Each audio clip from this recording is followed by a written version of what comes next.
अकोला जिल्हा hot city म्हणून नेहमीच ओळखला जाते आणि आताही विदर्भात सर्वात जास्त तापमानाची नोंद अकोला जिल्ह्यात झालेली आहे। कालचं तापमान जे होतं ते 45.8 होतं आणि आजचं तापमान पाहू शकतो की 45 दरम्यान तापमान आहे आणि दुपारची वेळ आहे।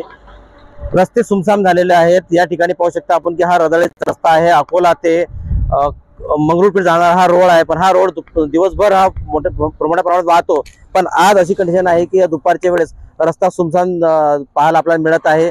कामानिमित्त घराच्या बाहेर पडा असं जिल्हा प्रशासनाकडून आवाहन करण्यात आलेलं आहे आणि असंच तापमान अजून 2 ते 3 दिवस राहणार असल्याचा इशारा या ठिकाणी हवामान खात्याने दिलेला आहे। पण काम असेल, महत्त्वाचं काम असेलच घराच्या बाहेर पडा असं आवाहन या ठिकाणी जिल्हा प्रशासन करण्यात आलेलं आहे। तर घराच्या बाहेर निघताना डोक्याला टोपी, रुमाल, गॉगल आणि पाण्याची बॉटल घेऊनच घराच्या बाहेर निघा असं आवाहन जिल्हा प्रशासन करण्यात आलेलं आहे। आणि आपण पाहू शकता की दुपारची ही वेळ आहे। या पाहू शकता की रस्ते जे आहेत सुमसाम रस्ते या ठिकाणी पाहायला मिळत आहे। अशीच परिस्थिती दिवसभर या ठिकाणी राहते, पण गेले 3 ते 4 दिवस अजून तापणार असल्याचं या ठिकाणी हवामान खात्याकडून सांगण्यात आलेलं आहे।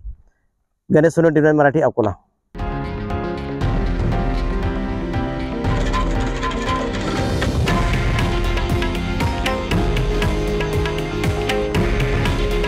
हे आहे देशातील नंबर 1 न्यूज नेटवर्क आणि आपण पाहत आहात TV9 मराठी।